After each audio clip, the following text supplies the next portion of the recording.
ለኢትዮጵያ ፌዴራላዊ ዴሞክራሲያዊ ሪፐብሊክ መንግስት ለአማራ ክልል አስተዳደርና ለትግራይ ክልል አስተዳደር የቀረበ ምክረ ሐሳብ።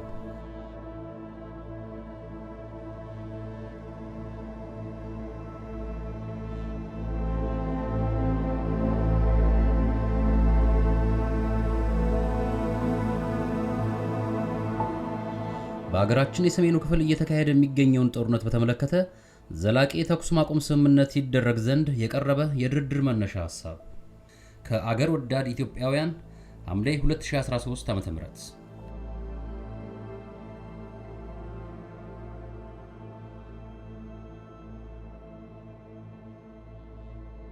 መግቢያ። ይህን የድርድር መነሻ ሐሳብ አዘጋጅተን ያቀረብን ዜጎች በተለያዩ መስኮች አገራችንን ያገለገልን የተለያየ የባህልና የፖለቲካ ማንነት ያለን የወቅቱ የሀገራችን ሁኔታ በእጅጉ ያሳሰበንና ሁኔታዎች ከቁጥጥር ውጭ ሆነው አገራችን ህልውናዋን ከማጣቷ በፊት የበኩላችንን ድርሻ መወጣት አለብን የሚል ተነሳሽነት ያደረብን ኢትዮጵያውያን ነን። በዚህ ስብስብ ውስጥ የምንገኝ ዜጎች ለምናራምደው ማንኛውም አቋም ሙሉ ኃላፊነት መውሰድ እንዳለብን የምናምን ብንሆንም በአሁኑ ወቅት በሀገራችን ካለው የተካረረና ወገንተኝነት የተጠናወተው ፖለቲካ አኳያ ለጊዜው ስማችን እንዳይጠቀስ ማድረግን መርጠናል። ይህን ለማድረግ የተገደድንበት ምክንያት ህዝቡ ወይም ተፋላሚ ወገኖች በሐሳብ አቅራቢዎቹ ሰዎች ማንነት ላይ ሳይሆን በሐሳቡ ጠቀሜታ ላይ የበለጠ ትኩረት ማድረግ እንዲችሉ በማሰብ ነው። በዚህ የመነሻ ሐሳብ አቅራቢዎች እምነት በአሁኑ ወቅት በሰሜኑ የሀገራችን አካባቢ በመካሄድ ላይ የሚገኘው ጦርነት እጅግ አደገኛ ምዕራፍ ላይ ደርሷል። ላለፉት 30 ዓመታት በሀገራችን ሲራመድ የኖረው የጽንፈኝነትና የብሔርተኝነት ፖለቲካ የመጨረሻ አስቀያሚ ገጽታው ምን እንደሚመስል በጋር ያየንበት ዘግናኝ ጦርነት እየተካሄደ ይገኛል።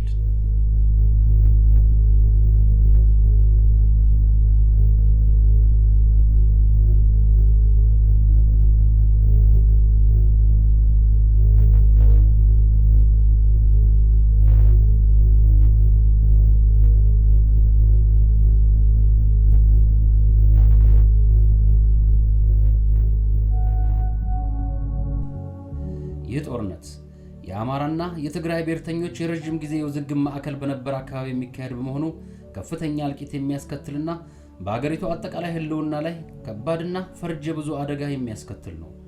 ስለሆነም ተፋላሚ ወገኖች ለአገርና ለህዝብ ደህንነት ሲሉ አለን ወይም ይገባናል የሚሉትን ጥቅም ጭምር ለጊዜው ወደ ጎን በማስቀመጥ ይህን አውዳሚ ጦርነት ሊያስቆሙት ይገባል። ከዚህ በተጻራሪ የጥላቻ ስሜትና የክልል አስተዳደር ወሰን ጉዳይ ከህዝብ ደህንነትና ከሀገር ህልውና በላይ ሆኖ አውዳሚው ጦርነት የሚቀጥል ከሆነ ግን እስካሁን በታሪካችን አይተን በማናውቀው መጠን እጅግ ከፍተኛ ደም መፋሰስና እልቂት የሚያስከትል ይሆናል። ከዚህ ጦርነት በኋላ በብዙ የጋራ ማንነት ተጋምደው የኖሩት የአማራና የትግራይ ህዝብ እንኳንስ በአንድ አገር ልጅነት በጥሩ ጎረቤት አገርነት መኖር የሚችሉበት እድል የጠበበ ይሆናል። አመሯ ከዚህ ጦርነት በኋላ ኢትዮጵያ ህልውናዋን ለማትረፍ ከመሞከር ባለፈ የሰላም የዲሞክራሲና የብልጽግና አገር የመሆን ህልሟ የሚሳካ አይሆንም። ከጦርነቱ ፍጻሜ ማግስት የምትኖረው ኢትዮጵያ የሀገር መከላከያ ሰራዊት የሌላትና ራሷን ከውስጥም ሆነ ከውጭ ጥቃት መከላከል የማትችል ደካማ ሀገር ብቻ ሳትሆን መንግስት የለሽ አገር የመሆን እድሏ ሰፊ ይሆናል። በአሁኑ ወቅት ውጊያው ከመደበኛ ሰራዊት ወደ አካባቢ ሚሊሻ ኃይሎች እየተሸጋገረ መምጣቱ የሚያሳየንም ይህንኑ ሀቅ ነው። በመጨረሻም ይህ አውዳሚ ጦርነት ስለ ነፃነታችን ከምንኮራበት ከአድዋ ጦርነት አኩሪ ታሪካችን በተጻራሪ ኢትዮጵያውያን ራሳችንን በራሳችን ያፈረስንበት ጦርነት ሆኖ በጥላሸትነት የሚመዘገብ ታሪካችን ሊሆን ይችላል። በአጠቃላይ ይህን የእርስ በርስ ጦርነት ከጊዜያዊ ውጊያ የበላይነት ባለፈ ማንኛውም ተፋላሚ ኃይል በዘላቂነት ሊያሸንፍም ሆነ አለኝ የሚለውን ጥቅም አስጠብቆ ሊቀጥል አይችልም። ችግሩን በፖለቲካ ድርድር መፍታት ተስኖን ጦርነቱን እስካስቀጠልነው ድረስ ሁላችንም ተያይዘን ተሸናፊ የመሆን እንጂ አንዳችንም አሸናፊ የመሆን እድል አይኖርንም። ከዚህ ጦርነት በዘላቂነት አሸናፊና ተጠቃሚ ሊሆኑ የሚችሉ ኃይሎች ካሉም ግብጽና ሻዕቢያን የመሳሰሉ ታሪካዊ ጠላቶቻችን ብቻ ይሆናሉ። ስለሆነም ይህን እውነታ ከልብ በመገንዘብ ማንኛውም አይነት አስፈላጊ ዋጋ ከፍለን ጦርነቱን ልናስቆመው ይገባል እንላለን።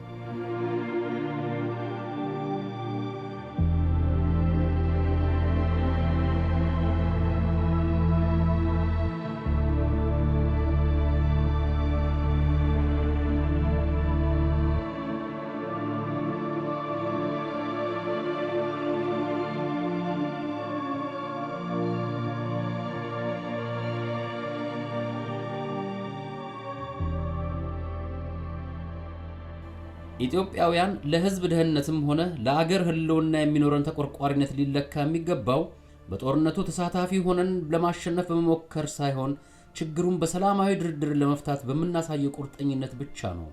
ከዚህ ጠንካራ እምነት በመነጨ ጦርነቱን በዘላቂነት ለማስቆም ያስችላል ብለን ያመንበትን የድርድር መነሻ ሐሳብ በፍጹም ገለልተኝነትና አገር ወዳድነት ስሜት እንደሚከተለው እናቀርባለን።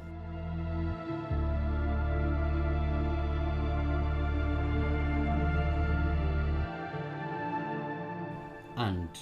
ተደራዳሪ አካላት እነማን ሊሆኑ ይገባል? 1. የፌዴራሉ መንግስት 1. የትግራይ ክልላዊ መስተዳደር 1. የአማራ ክልላዊ መስተዳደር ይሆናሉ። ለድርድሩ እንደ አስፈላጊነቱና እንደ አጀንዳው ይዘት በሁለትዮሽ ወይም በሶስትዮሽ መንገድ ሊካሄድ ይችላል።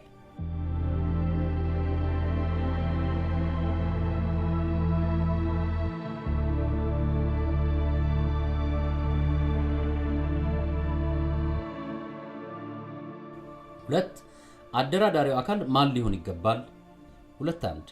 በፌዴራሉ መንግስትና በትግራይ ክልላዊ መስተዳደር በኩል በጋራ ስምምነት የተመረጡና በባለሙያዎች የሚታገዙ 3 የውጭ መንግስታት ወይም እና ዓለም አቀፍ ተቋማት አደራዳሪ አካል ሊሆኑ ይችላሉ። 2. ተፋላሚ ወገኖች ወደ ድርድር ይገቡ ዘንድ በቅድሚያ እንዲህ አይነቱን የመነሻ ሐሳብ የሚያቀርብ አንድ አካል አስፈላጊ ይሆናል።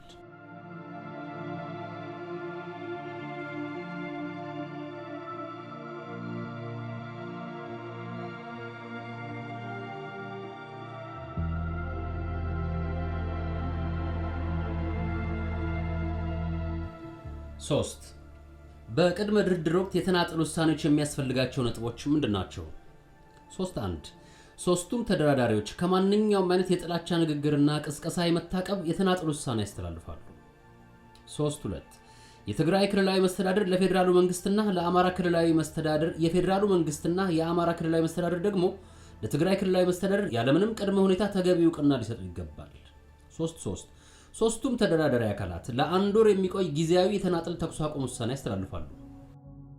3.4 የትግራይ ክልል ሙሉ በሙሉ ለሰብአዊ እርዳታ ክፍት እንዲሆን፣ በተጨማሪም በክልሉ መሰረታዊ አገልግሎቶች በአስቸኳይ እንዲጀመሩ ይደረጋል። 3.5 ሶስቱም ተደራዳሪዎች ዘላቂ ተኩስ ማቆም ስምምነት ይደረግ ዘንድ አስፈላጊ ናቸው ብለው የሚያምኑባቸውን የመደራደሪያ ነጥቦቻቸውን በአንድ ሳምንት ጊዜ ውስጥ በይፋ ያሳውቃሉ። 3.6 የፌዴራል መንግስቱ የአማራ ክልላዊ መስተዳድርና የትግራይ ክልላዊ አስተዳደርን በሚመለከቱት ጉዳዮች ላይ ገለልተኛ አቋም እንደሚይዝ በይፋ ያሳውቃል። 3.7 የፌዴራል መንግስቱ የኤርትራ መንግስት ጦር ሙሉ በሙሉ ከኢትዮጵያ እንዲወጣ በይፋ ይወስናል።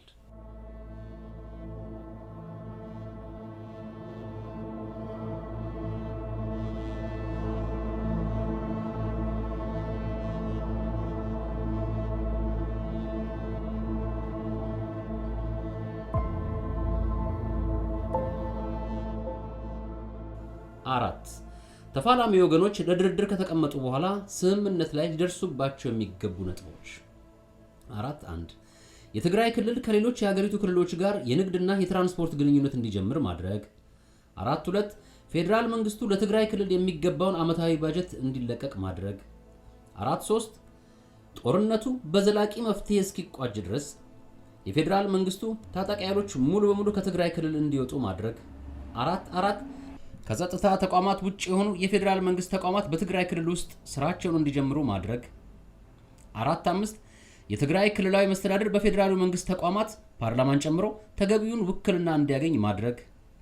4.6 የትግራይ ክልል መስተዳድር ከማንኛውም የኢትዮጵያ ሉዓላዊነትና የግዛት አንድነት ጥያቄ ውስጥ የሚያስገባ ንግግርና ተግባር እንዲቆጠብ ማድረግ። 4.7 በትግራይ ክልል መልሶ ማቋቋም ስራ እንዲጀመር ማድረግ። 4.8 በትግራይ ክልልና በሌሎቹ የአገሪቱ ክልሎች በሚኖረው ህዝብ መካከል የህዝብ ለህዝብ ግንኙነት እንዲጠናከር የተለያዩ እርምጃዎች መውሰድ። 4.9 በሁመራ በኩል የትግራይ ክልልን ከሱዳን ጋር የሚያገናኝ በትግራይ ክልል ስር የሚተዳደር ለእርዳታና ላልታጠቁ ዜጎች መተላለፊያ ብቻ የሚውል ኮሪዶር መክፈት። በኢትዮጵያና በሱዳን ድንበር ላይ የኢሚግሬሽንና የጉምሩክ መስሪያ ቤቶች በፌዴራሉ መንግስት ተቋሙ እንዲሰሩ ማድረግ።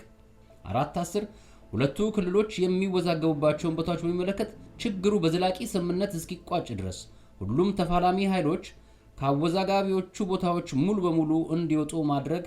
በምትኩ በፌዴራል መንግስቱ ተጠያቂነት የተባበሩት መንግስታትና የአፍሪካ ህብረት የጋራ ሰላም አስከባሪ ኃይል ወደ እነዚህ አወዛጋቢ አካባቢዎች ገብቶ እንዲቆይ ማድረግ። 411 የእነዚህን አወዛጋቢ አካባቢዎች አስተዳደር በተመለከተም ሁለቱ ክልል መስተዳድሮች የሚስማሙበትና ተጠሪነቱ ለፌዴራሉ መንግስት የሆነ ገለልተኛ ጊዜያዊ አስተዳደር እያስተዳደረ እንዲቆይ ማድረግ። 412 በጦርነቱ ወቅት ከመኖሪያ ቤታቸው የተፈናቀሉ ዜጎች ተመልሰው ወደ ነበሩበት ቦታ እንዲሰፍሩና እንዲቋቋሙ ማድረግ። 413 የምርኮኞች ልውውጥ ማድረግ፣ ከጦርነቱ ጋር በተያያዘ ያለአግባብ የታሰሩ ሰዎችን መፍታት። 414 በጦርነቱ ወቅት በሰብአዊነት ላይ ለተፈጸሙ ወንጀሎች በተጨማሪም ጦርነቱ እንዴትና በማን እንደተጀመረ በገለልተኛ አካላት እንዲጣራ፣ ወንጀል ፈጻሚዎችም በሕግ እንዲጠየቁ ማድረግ። 415 በድርድሩ የሚደረስባቸውን ስምምነቶች የሚያስፈጽምና በአደራዳሪ አካላቱ የበላይነት የሚመራ አንድ ልዩ ኮሚሽን ማቋቋም። ችግሩን በዘላቂነት ለመፍታት ምን አይነት ስልቶችን መጠቀም ይቻላል? 5.1 በአማራ ክልልና በትግራይ ክልል መካከል ያለውን የማንነትና የአከላለል ጥያቄ በስራ ላይ ባለው ህገ መንግስት መሰረት ወይም አጠቃላይ አገራዊ የአከላለል ማሻሻያ በህገ መንግስቱ ላይ በማድረግ መፍታት ይቻላል። ከሁለቱ አማራጮች የትኛው ተመራጭ እንደሚሆን በድርድሩ ሂደት መወሰን ያለበት ቢሆንም ሁለተኛው አማራጭ ችግሩን በዘላቂነትና አገራዊ ይዘት ባለው መንገድ ለመፍታት የሚያስችል ይሆናል የሚል እምነት አለን። 5.2 በትግራይ ክልልና በፌዴራል መንግስቱ መካከል እንዲሁም በአጠቃላይ በአገሪቱ ያለውን ችግር በዘላቂነት ለመፍታት ሁሉን አቀፍ አጠቃላይ የሆነ አገራዊ ውይይትና የድርድር ሂደት ናሽናል ዳያሎግ መጀመር እንዲሁም የሽግግር ጊዜ ፍትህ ትራንዚሽናል ጀስቲስ ማካሄድ ያስፈልጋል። 5.3 በአሁኑ ወቅት በአገሪቱ የተለያዩ አካባቢዎች የሚታየውን ግጭትና ጦርነት ከከፍተኛ አገራዊ መግባባት እጦትና ከመዋቅራዊ ፖለቲካ ችግሮች ጋር የተያያዘ መሆኑን በመገንዘብ ችግሮቻችንን ስርዓታዊ በሆነ አግባብ በዘላቂነት ለመፍታት የሚያስችል አዲስ የሽግግር ሂደት ውስጥ የመግባት አስፈላጊነት ከመቼውም ጊዜ በላይ ግልጽ እየሆነ መምጣቱን መቀበል ያስፈልጋል።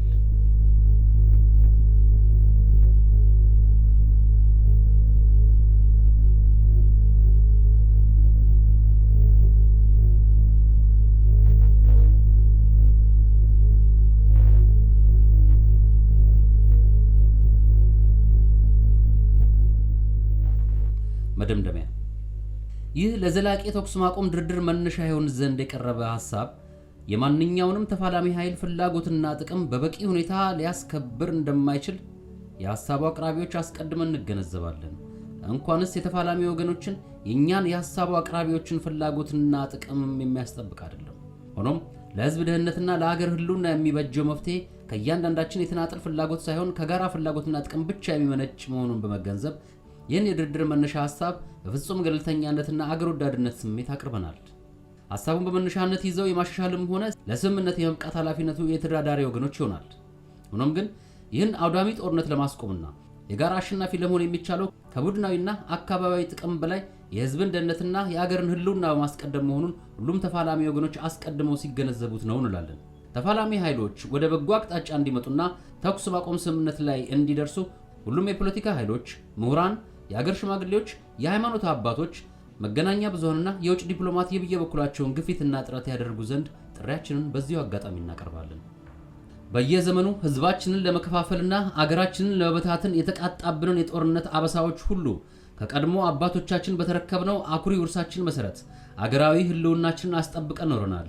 ዛሬም የገጠመን ይህንን አደጋ እንደገና በአርቆ አሳቢነትና በወደ ሰፊነት ልናልፈው ይገባል። ይህን እጅግ አስፈላጊ የሆነ የአርበኝነት ግዴታችንን ሳንወጣ ብንቀር ግን በልጆቻችንና በታሪክ ፊት ተወቃሽ እንሆናለን።